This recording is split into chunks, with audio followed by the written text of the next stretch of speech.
Very happy to be here.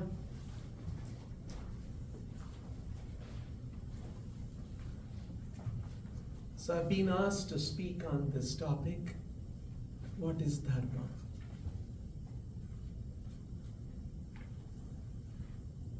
I'll try to elaborate on this concept of Dharma. It's a Sanskrit word, and actually this word has multiple meanings, and depending on the context, it is used in different ways. So I'll share some of those meanings. One important meaning of the word dharma is the inalienable intrinsic quality of something. For example, dharma of sugar is to be sweet. You take away sweetness, it will not be sugar, it will be something else. It will not serve the purpose of sugar. Heat and light are the intrinsic and inalienable quality of fire. So dharma of fire is to burn us and give us light also. Why this concept about dharma in this sense of the intrinsic quality and how it is developed is important. How it is developed in Bhagavad Gita is important. I'll try to share that perspective. One of the first lessons that Krishna teaches in the Bhagavad Gita is about our self-identity. We talk about self-development, self-realization, self-actualization. These are all important ideas.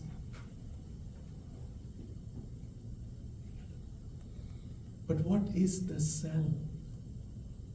Who is the self? Normally, when we say myself or yourself, we refer to this body. If you ask me, you just heard some introduction about me, or generally how we are all introduced. He is a man or she is a woman, defining ourselves in terms of the gender of the body, physiologically. This person is an Indian or an American or European, again, where we were born, mostly, right? We were born in America, born in India. This body was born. My parents were in so-and-so place, I was born there. So you see, largely, our self we define in terms of our body, and to some extent our psychological, our mental, intellectual training. He is a lawyer, he's a doctor, she is an engineer, and so on. The type of mind intelligent training we have gone through. So we define ourselves in terms of our body, mind, and intelligence.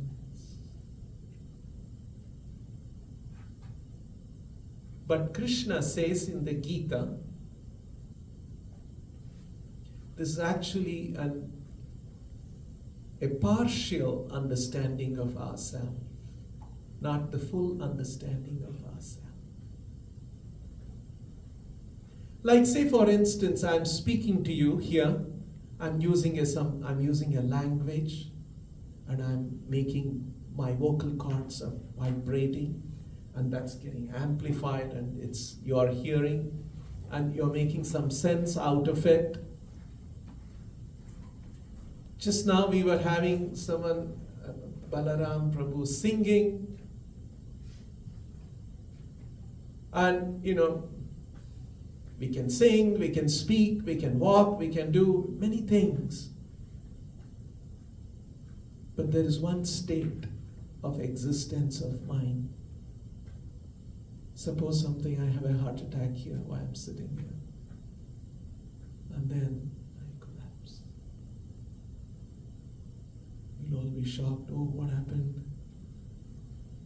And then I may be rushed to a hospital, and they will say he was brought dead. Could be. So I'm speaking, I'm doing all of this activities because there is a spark of life in this body. And when that spark of life, the spark of consciousness leaves the body, I collapse. I cannot sit, I won't be sitting, I won't be walking, I won't be speaking. My vocal cords will still be there. You can make some artificial arrangement to make it vibrate, it will make some sound probably, but nothing intelligible. So all of these activities are interesting and important as long as that spark of consciousness is residing in the body, and when that spark of consciousness leaves the body, we say, he left, he is gone. Who is gone? The body is still here.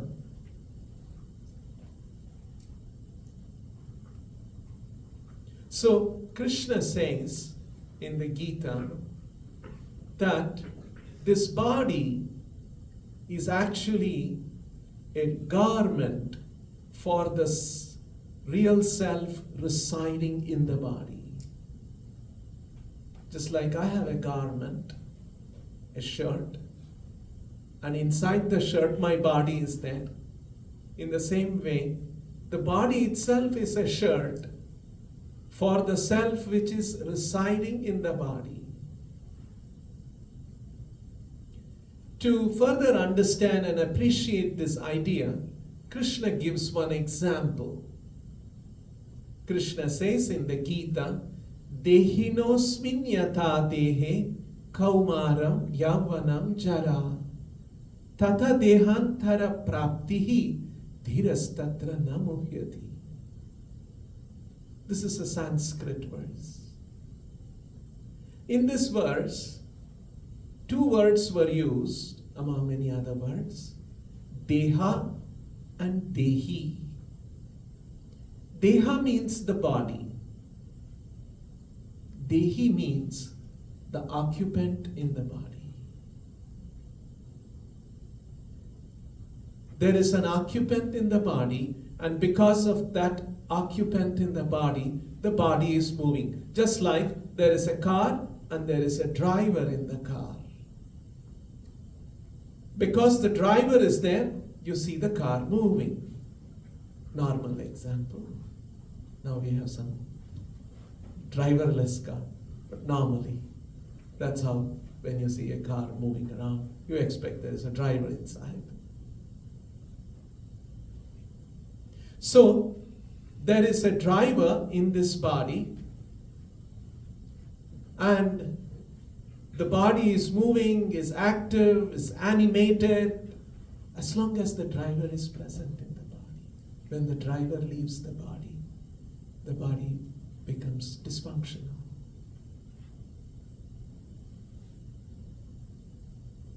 So Krishna is saying there is a deha and there is a dehi, body and an occupant in the body. There are other words, similar words in the Gita, sharira and sharirinaha, means the body and an occupant in the body. Kshetra, kshetri, an occupant in the body. These are just some words in Sanskrit. Now Krishna says, you see, when we were all born, We were just this big, right? On the day we were born. Our mother could hold us like this. Today what we have become. So the body with which we were born, that body is continuously changing.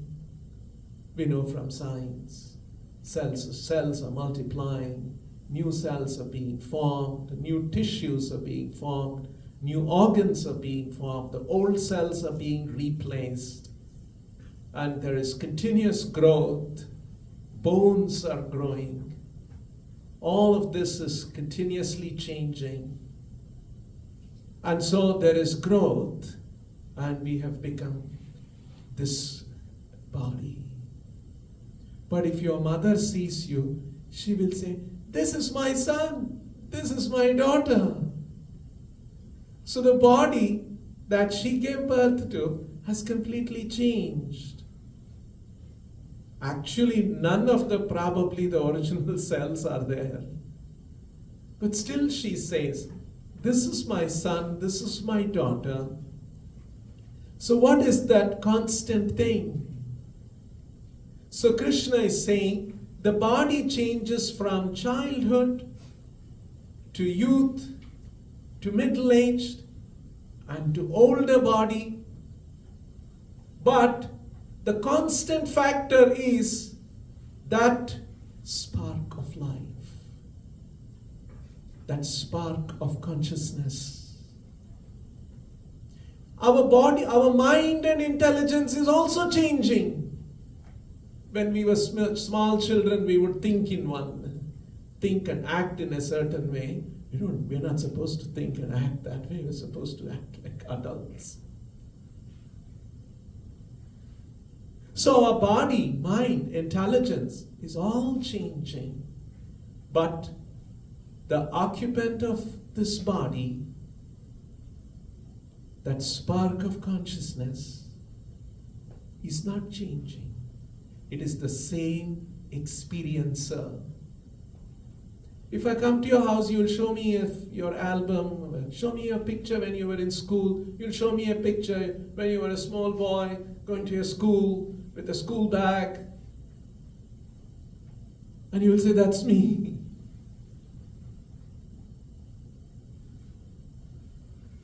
So, Krishna teaches that spark of consciousness which is residing in this body is what we are in truth. We are not the body, we are actually that spark of life or spark of consciousness. It is that consciousness which gives us awareness of the world. We use the 5 senses to become aware, visually, audibly, olfactorily, tastily, or whatever.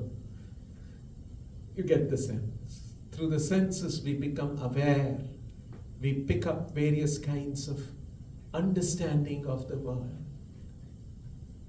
Just like, for example, a man is put inside a room and there are big walls and there are 5 windows around him.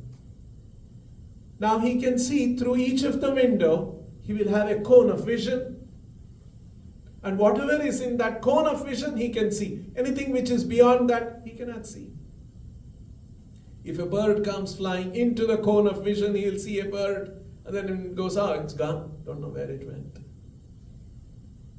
In the same way, we are that spark of consciousness peering through this body, through 5 senses, giving us experience of the world outside, visually, auditorily, etc., etc.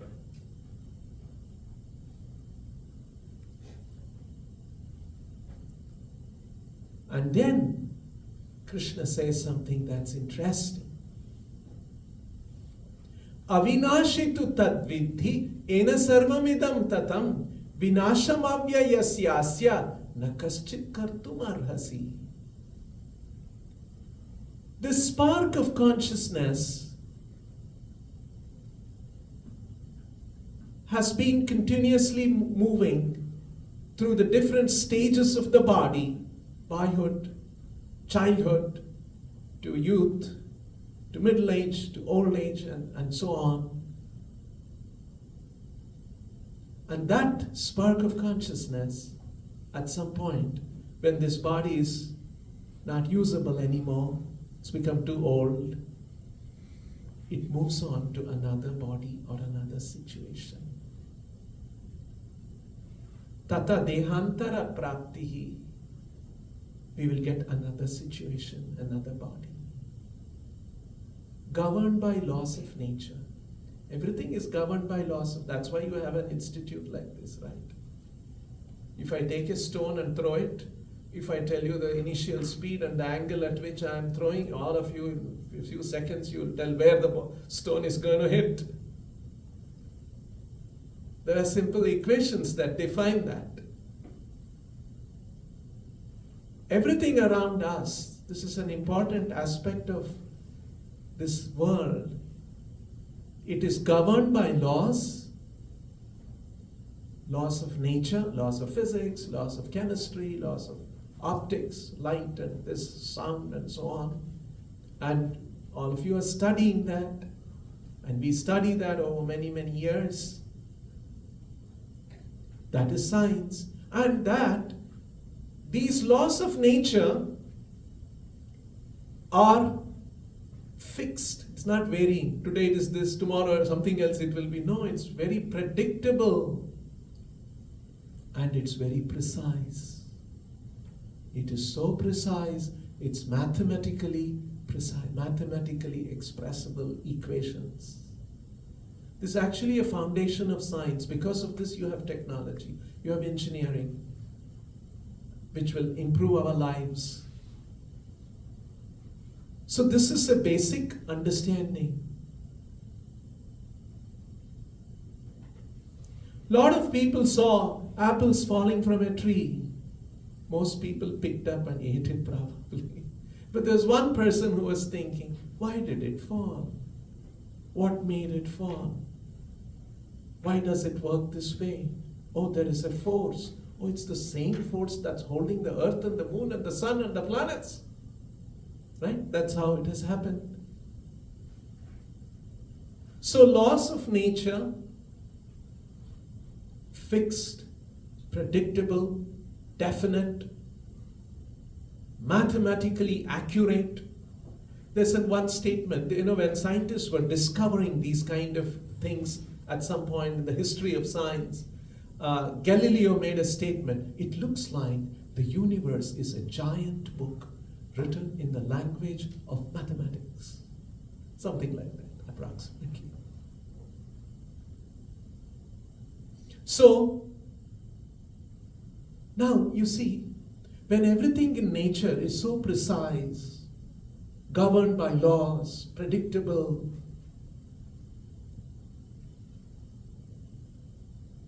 now one question that should come to our mind.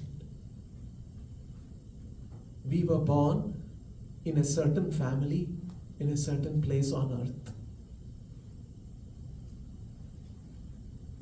Was that birth in a certain place, in a certain family, was that also governed by some laws? Or it was just a random happening? Because someone is born in America, lucky. Someone's born in India, okay, not so bad. Someone's born in Afghanistan. Someone's born as a woman in Afghanistan.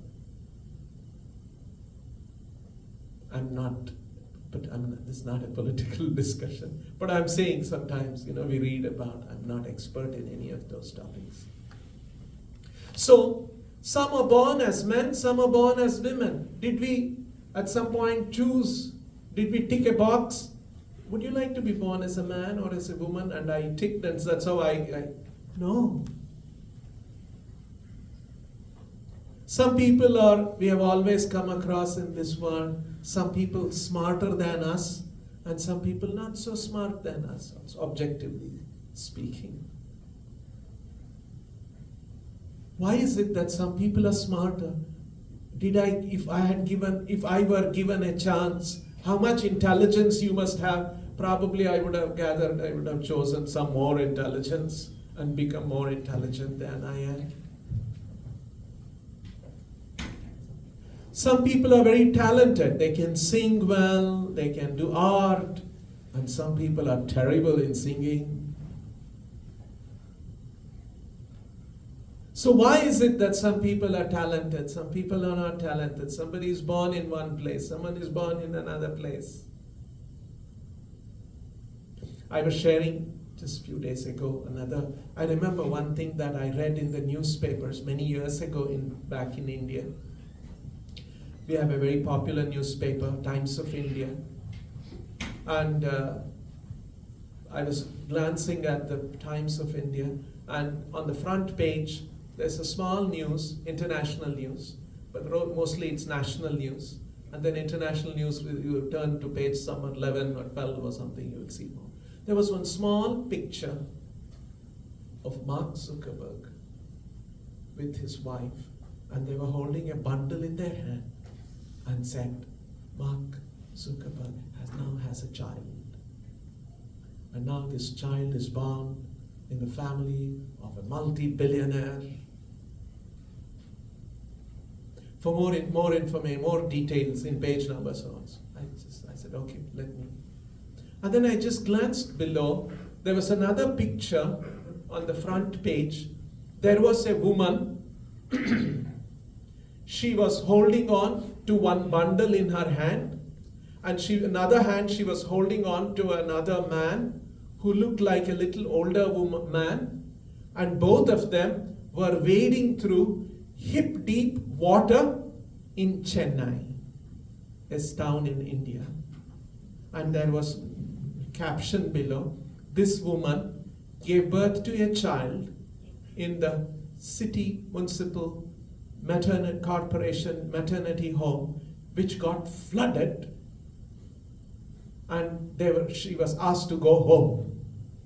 So she's carrying her bundle with her baby, and probably her father. Both of them are wading through water, trying to go home or something.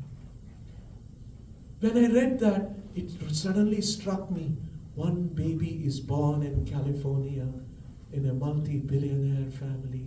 One baby is born in Chennai whose parents can't afford or can't provide even basic maternal care. Why is that? Is this governed by some laws, or these are random, simply? That's the way it is. Just like before Newton, a lot of people saw apple falling. That's the way it is. It's okay. But when he thought a little bit more carefully, he discovered a law which is so important today, and all of us are benefiting from that law. We have buildings, we have aircrafts, we have satellites, we have communication. It's because of that law that he discovered. We can take a view, no, that's the way it is, just go on in life. But that intelligent man didn't take it that way. He started asking question, why did this fall to the ground? So there are laws, our Vedic literatures. These are the oldest literatures known to mankind. It's written in an oldest language called Sanskrit. Only a small number of people today, even in India, are well versed in that language. But it has a very intricate, very, very complex and sophisticated grammatical rules, and it's a creation of an intelligent mind. If you see the grammar, all of that, you know that it is not some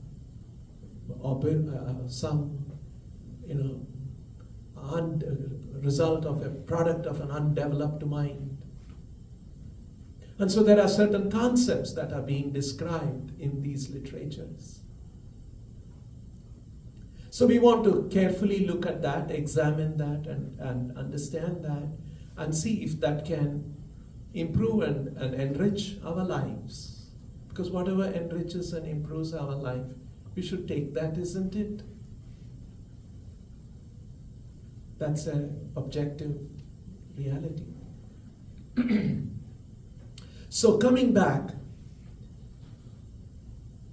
to this point about ourself, is that ourself is actually coming from that spark of consciousness which travels through the different transformations of the body that we go through. And then at some point, when the body is not usable, we discard that body and move on to another situation. In fact, Krishna uses this example, Vasamsi jirnani yatha vihaya navani gruhnoti naroparani. Just like I'm wearing this shirt, if it is torn, if it becomes old, I discard this and wear another shirt. This body itself is a garment for that spark of consciousness, and when this body is jirnani, means old, not usable anymore. Vihaya means to discard. Navani gruhnati, I accept a new shirt.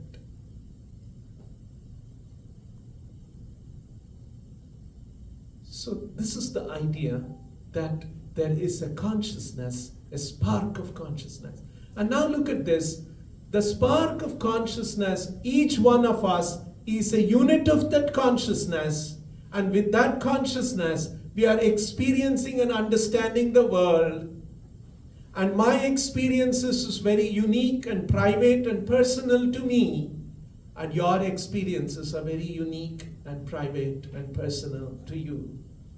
I may share, you may share, we may share our experiences. I try to understand your experiences, but your experience is yours and my experience is mine.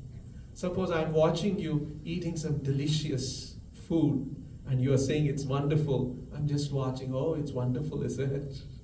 I don't have that experience unless I also eat that food.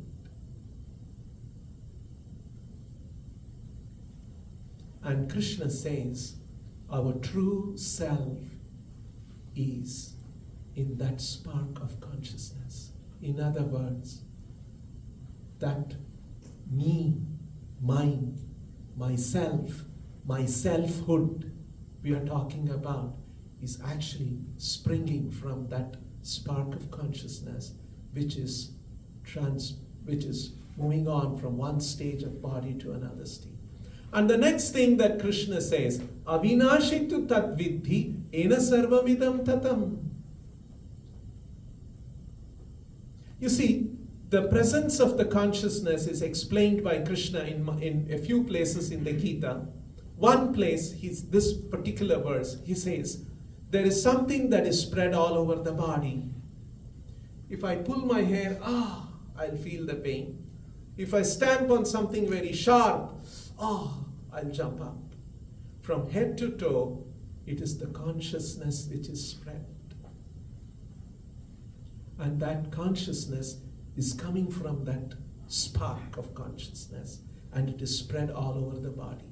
And now Krishna says, this consciousness which is spread all over the body is avinashi, means can never be destroyed.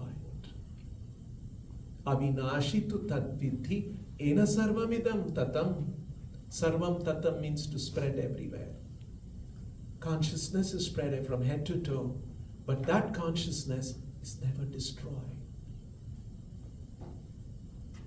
Na jayate na mriyate va kadachit nayam atma bhavitavana bhuyaha ajo nityam shashvatoyam purano nahanyate hanyamane sharire. That consciousness has no birth, has no death. Na jayate na mriyate va kadachit. It never came into existence. It always existed.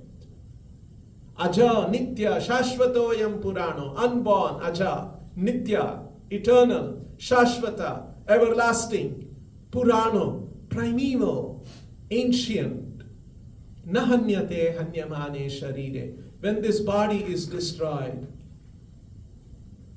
that consciousness is not destroyed. It can never be destroyed. That consciousnness is actually another, it's not a material product, it belongs to another category of existence, apart from matter. It's called Param. Iha and Param. Iha means something of this material domain, and the consciousness is of another domain, Para, beyond matter, energy, time, that we are all familiar with. Now, having established that we are that consciousness, spark of consciousness residing in the body, let's apply this definition that we are discussing. What is the dharma of that spark of life, a spark of consciousness? Dharma, what is the intrinsic, inalienable quality of a something? What is the dharma of that spark of consciousness or the spark of life? Krishna further elaborates. If you look at the world around, everyone is doing service to another. Business houses promise, we will serve our customers very well. Politicians promise, we will serve our country very well. Please elect us. Mothers are serving children. Fathers are serving the children and family or whoever. Everyone is serving. I'm a teacher in a university, and I've been teaching, and this is my service to younger generation, younger people. You can see service is an aspect that's pervading all walks of life, all sections of the society, all through the history. Kings promised that we will serve our citizens in a fair way. We will protect them. We'll serve them. Krishna points out, service is the inalienable quality of the spark of consciousness.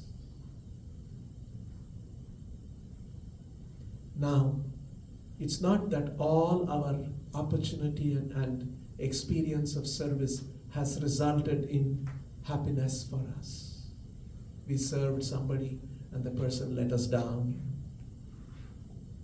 Or the person, we served somebody very dearly and we had a good relationship, but so unfortunately that person left. He died or she died. Or one day, our good experience of a service relationship will end because we may die. So all of these experiences of service, which is the inalienable quality of the consciousness, although consciousness acquires different bodies, American body, European body, African body, Indian body, male body, female body, rich body, poor body, in all these situations, we are always rendering service. Now, Krishna says we must discover, we must search out that object of service to whom we can serve, which we will never be disappointed with. We will always be happy, full of life, full of enrichment, full of wonderful experience and unending. Search out that. Tat padam parimargitavyam yasmin gatva Nanivartante bhuyaha. In human form of life, we must search out that object of service. When I serve that, I will have my complete fulfillment and never be morose or unhappy.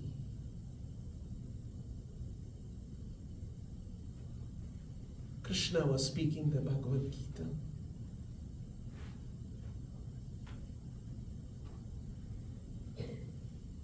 And then Krishna says, there are multiple things in the Gita. I'm just trying to summarize these things. Now, another important thing is that if you look at anything, it's our natural human intelligence, we try to find its source. If I show you a book, who is the author of the book? If I play some music, good music. Who is singing? Who is playing this music? If I gave you some very delicious food, this is good. Who prepared this? You see, we are always searching. Or you see a nice architectural building. Hey, who is the architect of this? Who built this?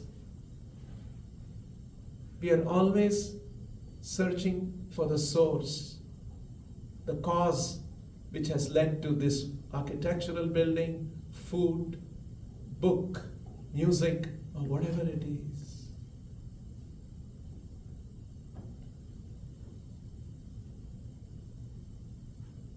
Bhagavad Gita teaches there is one source from which everything is coming. One ultimate source. And that ultimate source from which everything is coming is a person. Also is a spark of consciousness, but not a tiny spark, but the biggest spark of consciousness is also consciousness. The source is also consciousness. From that source, all of these individual units of consciousness have come about. Now you may ask, what is the source of that source? That's the question of a probing mind.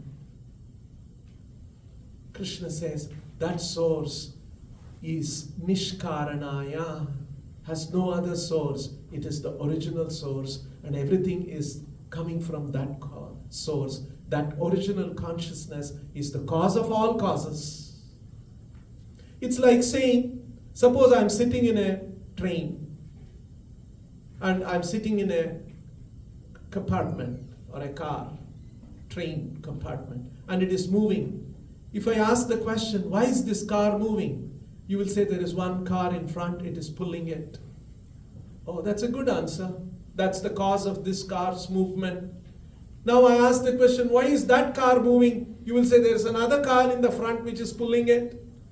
And the next car, that, and so on. And then if I continue, you will say you will come to the engine. Now I'll ask, is there another car in front of the engine to pull the engine? He says, no. Engine is such that it can pull itself and pull all other cars. That's why it is different from the rest of the cars. In the same way, we may look. Now you see, this kind of an understanding, you cannot figure this out by your own self. Because we can go on speculating whether there is a source of everything, whether there is an end to it, or it has another source. We're never inconclusive. Logic is inconclusive in this analysis. We take the knowledge from these ancient literatures. And then apply that and see whether it is making sense, whether it is enriching our life, it's benefiting our life, and we see whether we can take some advantage out of this knowledge. And so there is a source of everything, and that source is full of consciousness. And that source, moment you say consciousness, there is a person behind that. Like suppose sometimes people have two dogs, and you go to their house, they say, no, this dog is a little angry dog, don't go near him. This other dog is a very nice dog, you can touch him, pet him, no problem. See, there is a different personality in the two dogs also. Every one of us is unique. And some of us who know each other, he is like that, she is like that. We know that, isn't it? So when there is consciousness, there is a personality. Now, that source of everything also has consciousness, means also has a personality. And then the Vedic literatures reveal that personality. Sometimes some persons are very attractive by their behavior, by their nature, it's nice to hang around with this person. You feel good to be with that person. So that source of everything, who is full of consciousness and who has no other cause but the ultimate source, and has consciousness and is a person, that person is all attractive. And in Sanskrit language, Sarvam Karshati iti Krishna. That source of everything is one nomenclature for that source of everything in Sanskrit is Krishna. That is what we were all chanting.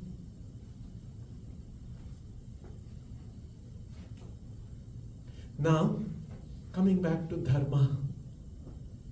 Dharma of every particle of consciousness, because every particle is coming from that source,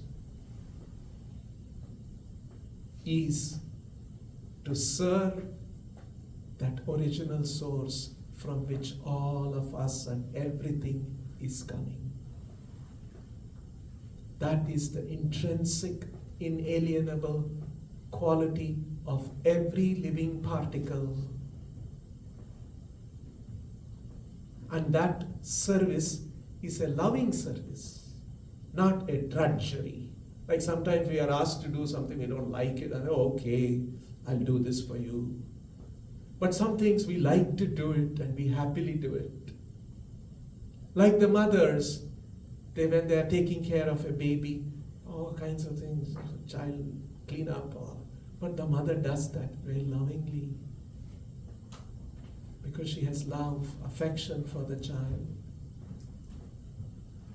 So this is the one understanding of Dharma, understanding of ourselves, understanding of our Dharma, Dharma of our every unit of consciousness that we are, regardless of the bodily differences. Some of us are men, some are women, some are American, some are Indian, somebody is an ant, somebody is a bird. Whatever it is, all of us are a spark of consciousness. We all have a source from which we are coming, and that source also has consciousness. And that source, because has consciousness, is a person, and that person is an attractive person. And our Dharma is to be having a relation with him, a loving relation and serving relation.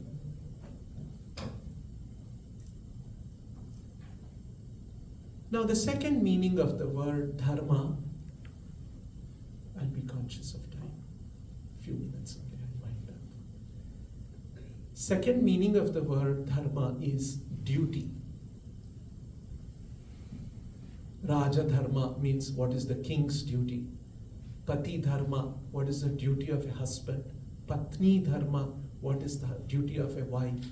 Matru Dharma, what is the duty of a mother. Mitra Dharma, what is the duty of a friend, and so on. So in ancient Vedic literatures, there is a description of how to organize the society in a systematic way, and all sections of the society have some well-defined duties. And when they are all performing their duties, they will all make progress in their understanding of that ultimate source and our true duty to that source. Now you see this, when I said there is an ultimate source, is a person, we have to serve, loving service, or when all these things are there, when there is loving service, it cannot be forced. I cannot show a gun at you and say, love me or else. Okay? And then you will all say, yeah, I love you, and it's like try to escape from me. Love cannot come from the barrel of a gun. Love requires freedom. If there is freedom and you recognize, oh, this is a wonderful person and I like to love him, understand him, appreciate him, want to be with him. So every spark of consciousness has that free will, is an integral part of that consciousness.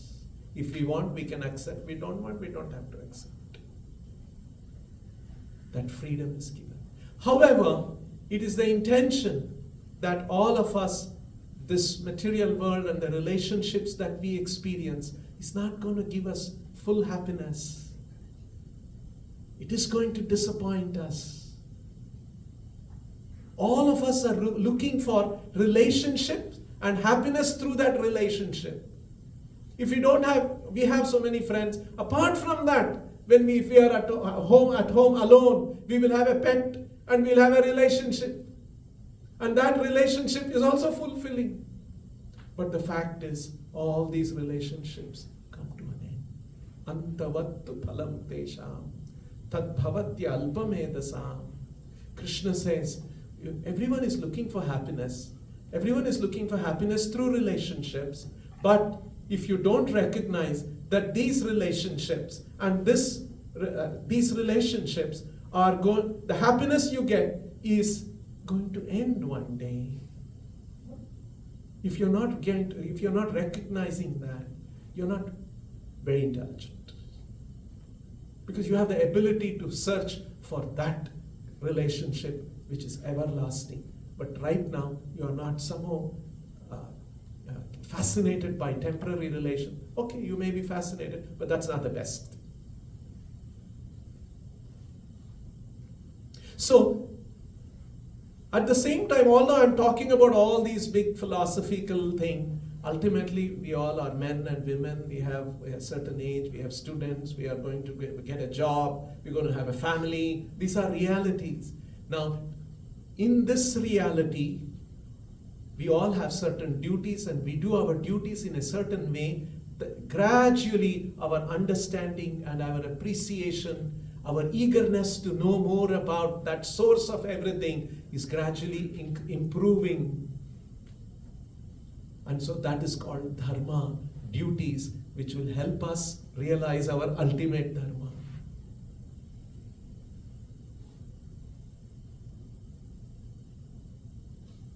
The third definition of duty, of Dharma, is that source of everything, conscious entity, that who has no other cause, sarva karana karanam.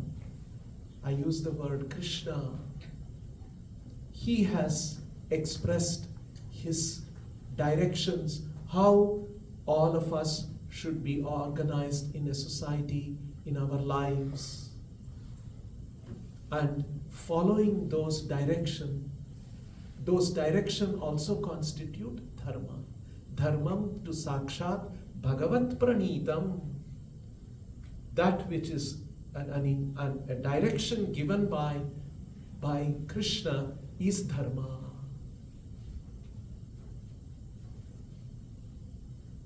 When we follow the direction given by Krishna and do our respective duties, it will help us realize our true relation with Krishna, which is an eternal relation. The word eternal, everlasting, in Sanskrit is Sanatana. So there is one relationship, one activity of serving the Lord, which is going to be fulfilling, and that is the Sanatana Dharma of every living entity. So these are some of the ideas about Dharma. and relationship, fulfillment, enrichment of life. Some of these concepts. I'll close now, and if any of you have any questions, I'll try to answer them.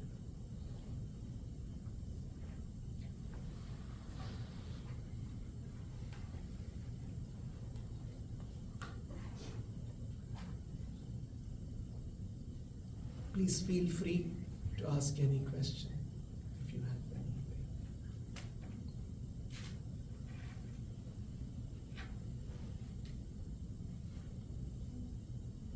This is a session for understanding, appreciating new views, new ideas, new angles.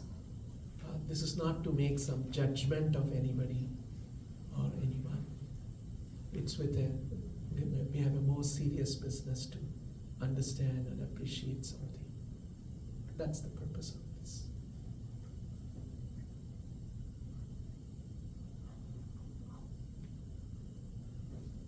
Perhaps I can. Yeah, you can, please. For sure. Question. Oh, sure. Perhaps you'll all feel free and relaxed, and you can ask questions that you have. Sometimes, from our upbringing, we have heard in the past that the term Dharma is used with the word religion. It's often translated as religion. Okay. And then we think, because I'm a Hindu, Okay. I follow Hindu religion, Okay. and therefore I follow Hindu Dharma. Christian. Somebody is a Christian, Islam, Christian Dharma, Jewish, etc. How should we understand the word Dharma, as you have explained, in context of the word religion? Okay.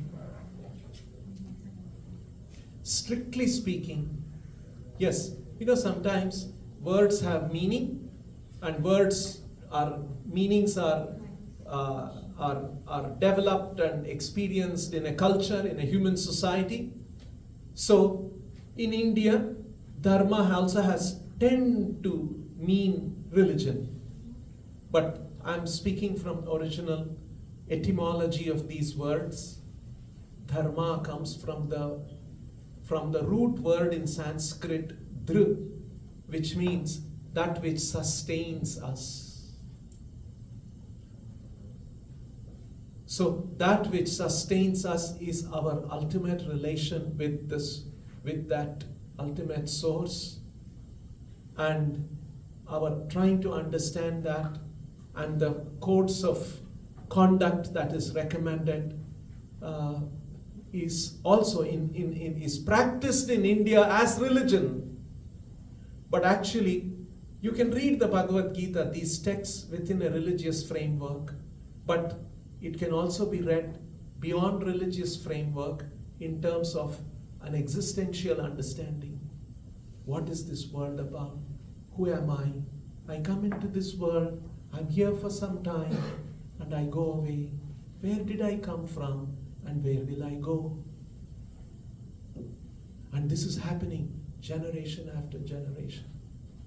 And when we are young, the spotlight is on us, and we are doing so many things, and gradually we get old, and there are younger people in the society, spotlight shifts to them, and we slowly recede, and then we get old. That's what is happening to our parents, your parents, all, isn't it? And slowly, and they vanish. But the spotlight is on the younger generation. No, I was there, but now I'm gone. So this is a reality. What is going on? Why is this happening?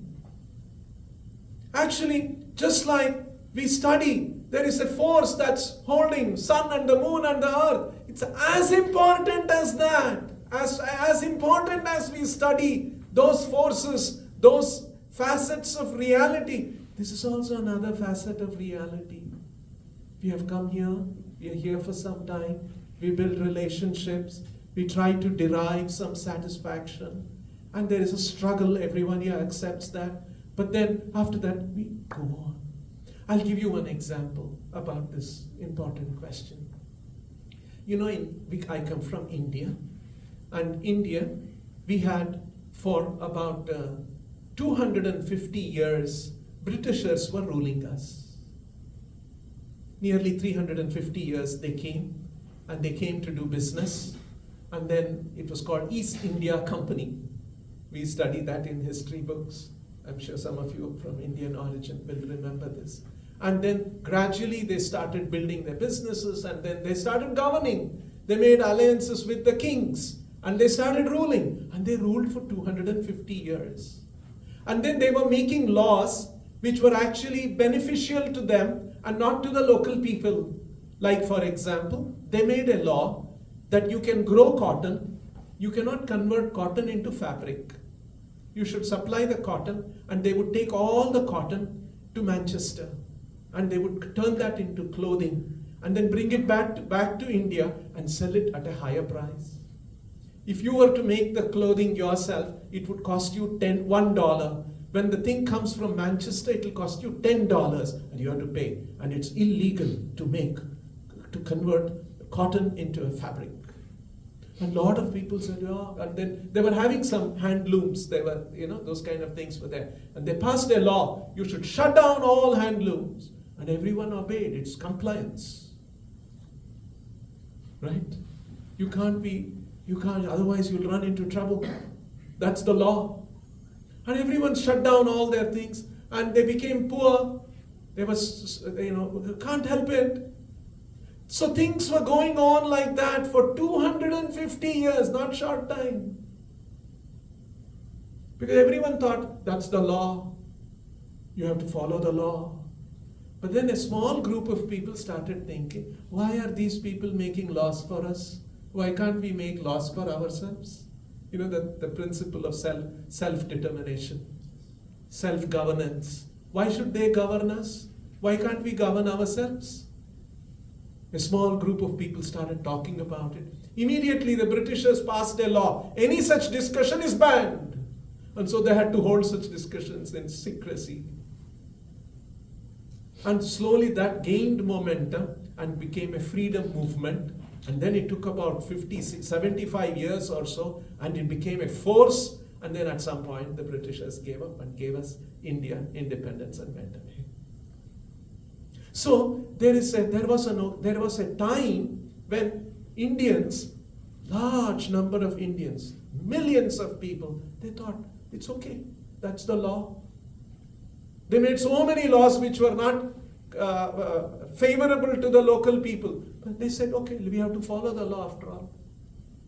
In the same way, Krishna, Gita says in the Vedic literatures, it is said, we come into a state of existence. We have to be born, we have to grow, and we have to get old, and we have to die. That's all. We have to accept it. So the Vedic literature says, no, question this. Why is this? I don't like it. I don't like to end my life. Suppose there is a fire alarm now goes off in this building. And what will all of us do? We will all be running. Why? We want to save ourselves. We don't want to die. We don't like death. We don't want to die. We want to live on. But one final alarm will go off. Then we have to go. No one can stop that. So what is this reality called the death, which we are all going to face one day? What is all this? Should I not have a good understanding about it? Is there an alternative to this just lying, getting old, getting diseased and dying? And after that we don't know what happens to that person. Right? I know the person. We were all, we knew each other. I know he was a person. He had aspirations. He had thoughts. He had feelings. He had emotions. He had desires. He had ambitions. And one day, suddenly he's gone. What happened to that personality? Same thing is going to happen to me. And hence, this understanding is originally the way this is presented and understood. It is not understood it's merely in a religious framework. That's how the thinkers in ancient India were. They were not thinking that this is one religion, because religion is a matter of belief and faith. We are talking about real things. Now, this is hydrogen and oxygen mixed in a certain proportion. Is this religion? Is this a religious belief? This is Christian belief. Some Christian scientists figured out this is made of hydrogen. No, it's not Christian belief. It's true for Americans, it's true for Indians, it is true for Africans, it's true for believers, it's true for non-believers, because it is science. Science is not within some group of people. It's relevant for them. For others, it is not relevant. No, we are not talking about that kind of a religion. We are not talking about that kind of a dharma. Not merely read and understood and appreciated within a religious framework. We are trying to understand very basic, fundamental, existential questions about why we exist, the way we exist, and how our existence is going to come to an end, why this is happening, what is all this about. So this, our discussion, is not merely within a religious framework of somebody's belief. We are talking about very fundamental things. I was a student many years ago, like you all, and I was passionate about science. I loved science. I used to read a lot of books and science. I also used to read about scientists, and that was my passion.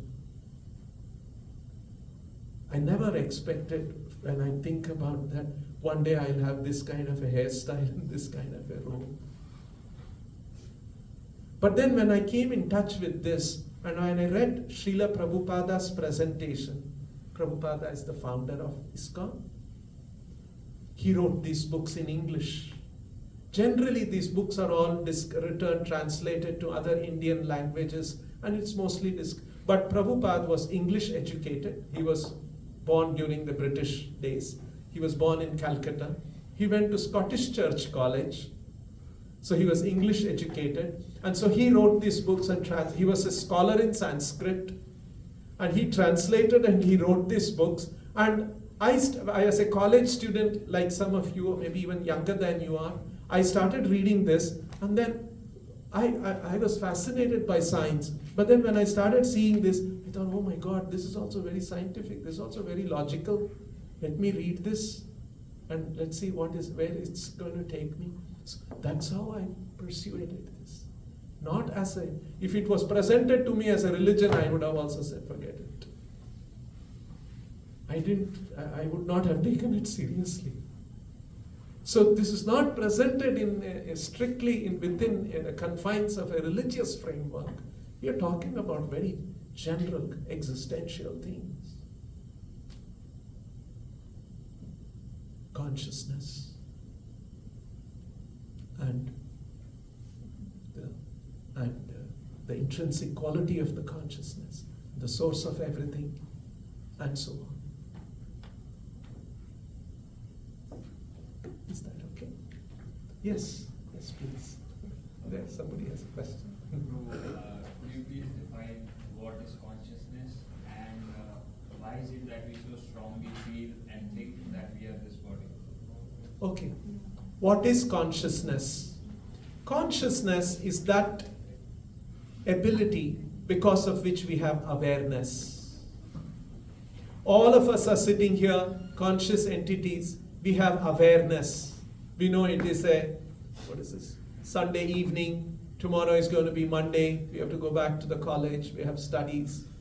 You are conscious. This table has no consciousness. This table, whether it is in your institution or it is somewhere else, it doesn't bother. There is no consciousness in this. Even if there is an ant has consciousness. If there is a dog has consciousness. Cat has consciousness. Bird has consciousness. So consciousness is that which gives us awareness. We are aware. It's an aspect of consciousness is feelings, emotions, thinking, willing, ambition. These are all conscious. This table has no ambition. One day I'll become a big table. All of us have consciousness. One day I'll become a big person. You see, these are cognitive functions. Table has no cognitive functions. So that is consciousness. So that's very important. It is about our experience. Now, your next question is, the next thing that I will very briefly say, because we are running out of time, I think. We identify ourselves with the body. If you ask me, I'm a man, I'm a woman, I'm Indian, I'm so many years old, like that we describe ourselves. Krishna explains there is one element, just like manas, mind is an element, intelligence is an element, there is a third element, not so much recognized in modern understanding. It is called ahankara, or we can say ego. There is one element in this conscious anatomy of the anatomy of the human body that makes us think we are the body, although we are not the body. It makes us think, I'm a man, I'm a woman. Dog thinks I'm a dog. It is because of the ahankara. Ahankara is one element which cements that conscious spark into that body and begins to think in terms of that body, begins to think of its existence in terms of the body. So I start thinking I'm a man, somebody is a woman, I'm a dog. So that is the ahankara. Aham karishyati. That which gives us that selfhood, that's called ahankara. Like chitrakara means somebody who does art is called chitrakara. This is ahankara. It gives that aham. Aham is self. So that is the way, that is the reason. And why it is created like that, there is a big body of knowledge. We'll not go to that today. Shall we close? Balaram? Nice meeting you all.